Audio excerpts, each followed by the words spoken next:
El diputado Hamlet García Almaguer de Morena calificó de infructuoso el viaje de disque trabajo que realizará el consejero presidente del Instituto Nacional Electoral INE, Lorenzo Córdoba, a Estados Unidos, donde se reunirá con el golpista de Luis Almagro, secretario general de la Organización de los Estados Americanos, OEA, así como con representantes de otras organizaciones. En rueda de prensa señaló que el propio INE informó en un comunicado que dicha gira se realiza del 20 al 24 de marzo, a pocos días que el consejero concluye su periodo, que es el 4 de abril de 2023. Si el consejero Córdoba quiere viajar, pues que se espere unos días. Con su cochinito dorado y su finiquito le va a ser más que suficiente para darle varias vueltas al mundo, si así lo desea, pero decide, a pocos días de irse, seguir viajando a costa de las y los mexicanos, manifestó contundente. Recordó que el INE tiene destinados 9.765.000 pesos para servicio de una agencia de viajes, para la reservación, compra, emisión, modificación y cancelación de pasajes aéreos nacionales e internacionales que requiera el instituto. Por tal motivo, García Almaguer consideró que no son tiempos prudentes o propicios para realizar esa gira, ya que, de lo que acuerde en Estados Unidos, poco o nada será lo que va a poder ejecutar en esos 10 días que le quedarán en el INE cuando regrese.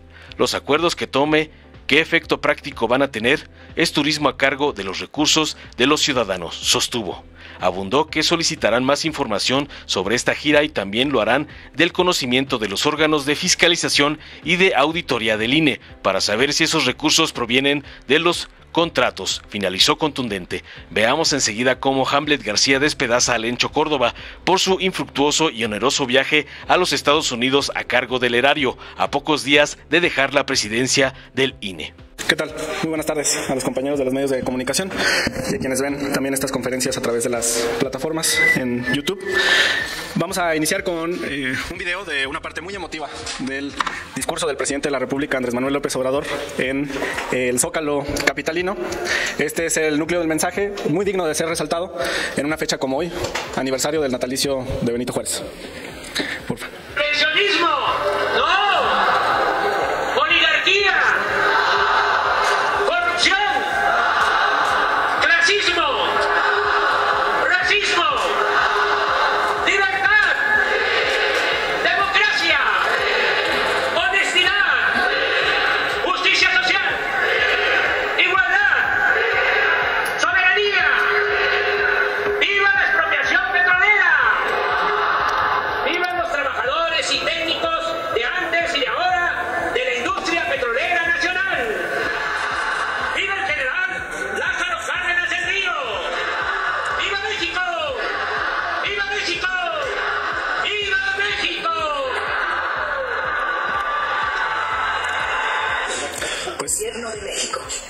Sí a la democracia, sí a la libertad, sí a la justicia, sí a la igualdad y no al racismo, no al clasismo.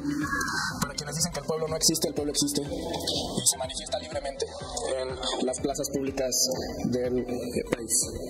Muy importante en el marco de esta conmemoración del aniversario del natalicio de Benito Juárez, un extraordinario presidente quien impulsó las leyes de reforma, el Estado laico, la educación laica y garantizó derechos para todos los ciudadanos. Vamos a tocar el tema del Instituto Nacional Electoral, particularmente del viaje de Lorenzo Córdoba a Estados Unidos. Se va a reunir con el golpista de Almagro, secretario general de la OEA, y pues el instituto emitió un comunicado.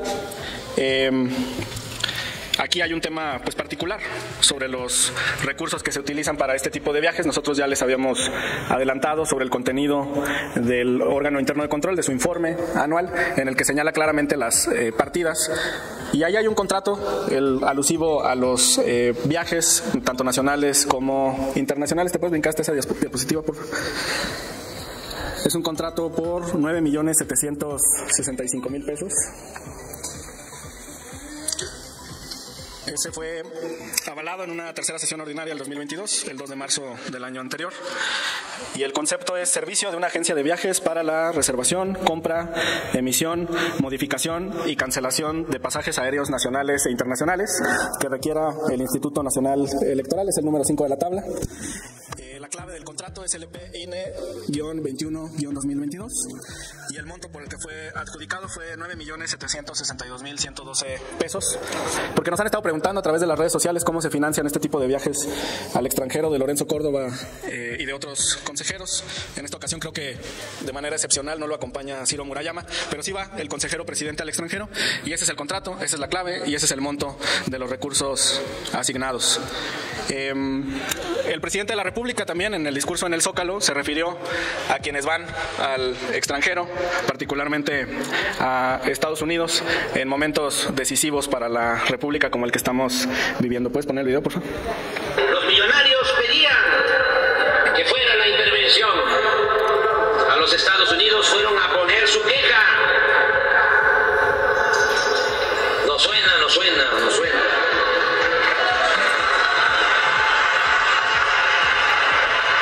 A los Estados Unidos fueron a poner su queja para que de allí vinieran a proteger sus empresas. Bueno, él hacía memoria de lo que ocurría en términos de la expropiación petrolera, pero la realidad pues es que vivimos tiempos similares de un conflicto entre el sector conservador, la derecha, y el sector liberal, la izquierda. Nosotros, los liberales, los integrantes de Morena, pues como herederos de las transformaciones de la vida pública del país, de la independencia, de la reforma impulsada por el presidente Juárez, de la revolución, también de la expropiación petrolera, cuyo aniversario pues celebramos masivamente en el Zócalo capitalino, y del otro lado los reaccionarios, ¿no? Va entonces Lorenzo Córdoba a Estados Unidos a reunirse con el secretario general de la OEA, Luis Almagro. ¿Quién es Luis Almagro? Pues alguien que ha estado apoyando los golpes de Estado en toda la región, en Latinoamérica, alguien que tardó en pronunciarse sobre la toma del Congreso en Brasil, sobre la toma de los edificios de los poderes. Fue hasta el día siguiente de que ocurrieron estos lamentables hechos que pues condenó esta actividad y por un llamado de los países progresistas a que esto no se podía permitir, pero ha guardado silencio en otros casos como el de Perú y ha participado también con declaraciones como en el caso que hemos visto de Bolivia. El consejero entonces Córdoba va a reunirse con él y además va con otras organizaciones internacionales, mesas redondas que supuestamente pues tienen que ver con actividades relacionadas con la democracia. La realidad es que a 2 semanas de que deje el cargo esto es infructuoso, debería estar pensando mejor en preparar su acta entrega. Aquí en San Lázaro se está desarrollando el proceso de designación de la persona que llegará en su lugar, que tomará la presidencia del Instituto Nacional Electoral el próximo 3 de abril. Un proceso meritocrático, un proceso que se ha desarrollado en etapas de examen escrito, después con el análisis del ensayo, de la carta de exposición de motivos y ahora con las entrevistas que esperamos, como lo anunció la integración del comité técnico en pleno, que se iba a publicar una vez terminadas para no darle ventaja a los aspirantes que venían en las etapas subsecuentes. Sobre este aspecto, pues nosotros confiamos en el proceso que se está desarrollando. Esperamos que quienes lleguen a la presidencia e integración del Pleno del Consejo General traigan otra idea. Si el consejero Córdoba quiere viajar, pues que se espere 14 días. Con su cochinito dorado y su finiquito le va a ser más que suficiente para darle varias vueltas al mundo si así lo desea. Pero decide a pocos días de irse seguir viajando a costa de las y los mexicanos. Ya expusimos ahí la clave del contrato. Puede que para este año, para el 2023, sea un contrato diferente, pero ese es el monto que se aprobó en marzo del 22 y seguramente las partidas son similares para este año. ¿Qué ocurre? Que la fiscalización sigue bajo un proceso de anualidad y posterioridad. Por eso el informe que el Contralor entrega en 2023 trae los datos de 2022. Bueno, pues por mi parte es todo. Soy Ana de Margarita. Buenas tardes, Margarita. Buenas tardes. Sí. Nada más preguntarte si ahora que lleguen los nuevos consejeros, incluida la presidenta al INE, ¿va a haber alguna prohibición para que salgan al extranjero? Porque la mayor parte de estas invitaciones son con cargo a quienes los invitan, a los similares, ¿no?, del INE en cualquier país del mundo.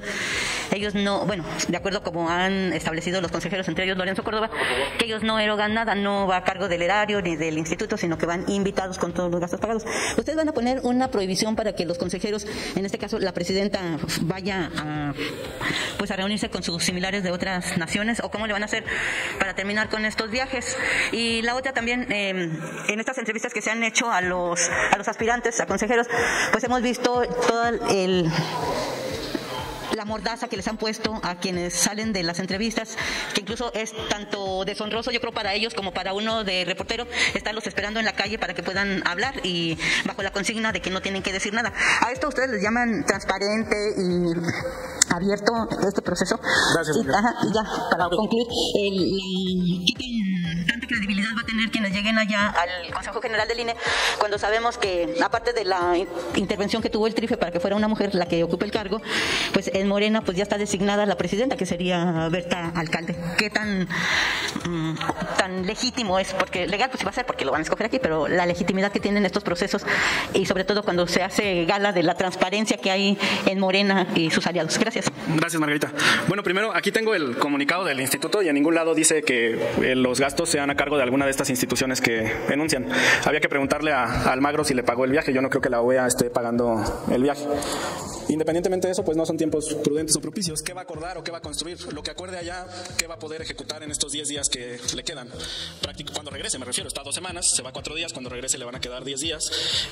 Los acuerdos que tome, ¿qué efecto práctico van a tener? Es turismo a cargo de los recursos de los ciudadanos, sean los de aquí o sean los de otro país, pero pues les expuse ahí el contrato para la compra de boletos de avión nacionales e internacionales, 10 millones para eso, casi.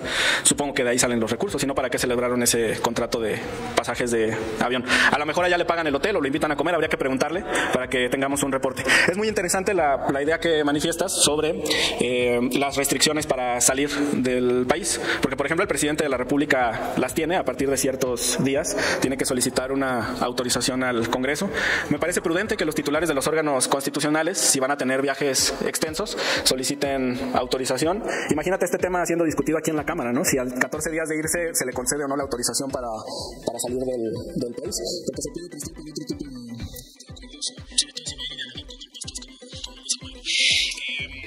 lo vamos a considerar, es una muy buena idea. Muchas gracias. Una última pregunta, diputado. En el tema, no le contesté, en el tema en el tema de la intervención del tribunal, pues hemos platicado aquí en varias ocasiones sobre estas sentencias que no han sido lo suficientemente profundas y que pueden resultar incluso contradictorias.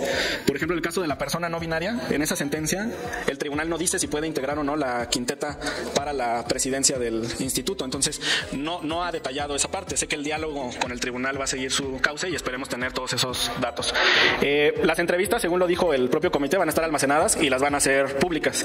Va a ser un momento muy importante porque al analizar los videos tú vas a poder ver si quien pasó a las quintetas dio o no dio una buena entrevista, y eso qué bueno que siempre esté bajo el escrutinio de ustedes. Yo coincido en la máxima publicidad. El punto está en que desde la primera resolución el tribunal le quitó a la Junta de Coordinación Política el derecho a conocer informes por parte del Comité Técnico, y eso también restringe que, por ejemplo, venga aquí Nacho o que venga el coordinador de los diputados del PAN o del PRI y les exponga lo que consideran sobre este proceso. En realidad, pues es una restricción a la información, no solamente de ustedes por su trabajo, sino de toda la ciudadanía, a conocer lo que pasa con el proceso. Nosotros, en la medida de lo posible, pues intentamos orientar o explicar. Gracias. Pero a lo que me refería también era el asunto de que se les tuvo que entrevistar en la calle porque aquí estaba prohibido. Lo mismo pudieron haber visto aquí adentro que allá afuera. Entonces no entiendo cuál es esa ley mordaza que le pusieron a los aspirantes. Sí, deriva de la determinación del tribunal. Si el tribunal hubiera dicho máxima publicidad, que se conozcan todos los contenidos de las entrevistas, que se conozca en tiempo real por la ciudadanía, tendríamos otro escenario. Pero el problema es de origen por la primera resolución del 23 de diciembre. Yo espero que en lo sucesivo sea más transparente el proceso, pero no es algo en lo que resultemos culpables los diputados, y nosotros lo que queremos es eso, transparencia en el proceso, y vamos a revisar los videos de las entrevistas cuando se publiquen. Karina Palacios, Canal del Congreso. Sí, hola. Hola, ¿qué tal, diputado? Preguntarle sobre esta gira que hace Lorenzo Córdoba a Estados Unidos. ¿Ustedes van a interponer algún documento o que se sancione esta visita del funcionario a Estados Unidos, o les van a hacer un llamado a la gente con la que se va a reunir?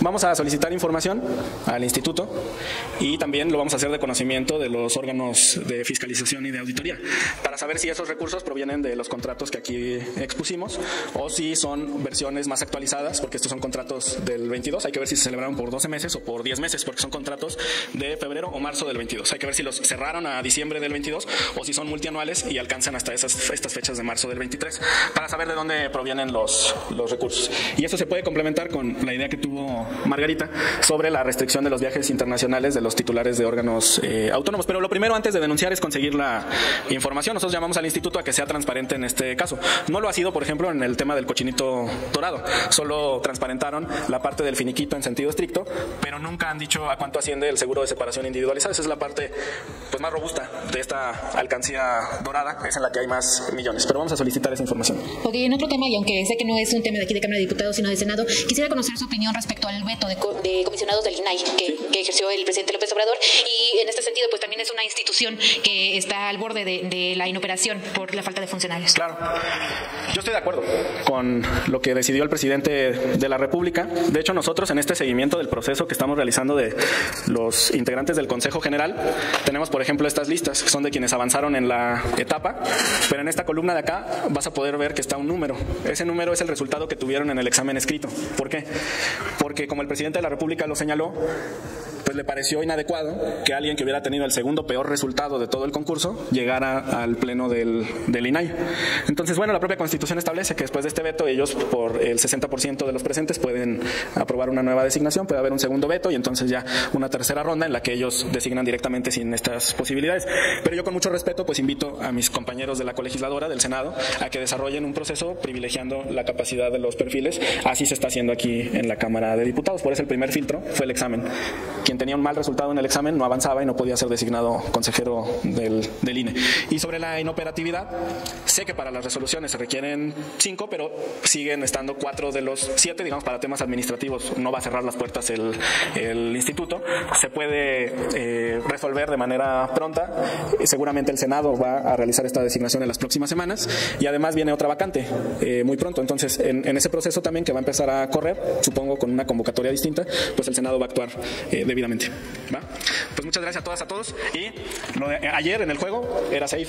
Nos vemos. Dale en me gusta, suscríbete, activa la campanita y compártelo para que más gente lo vea.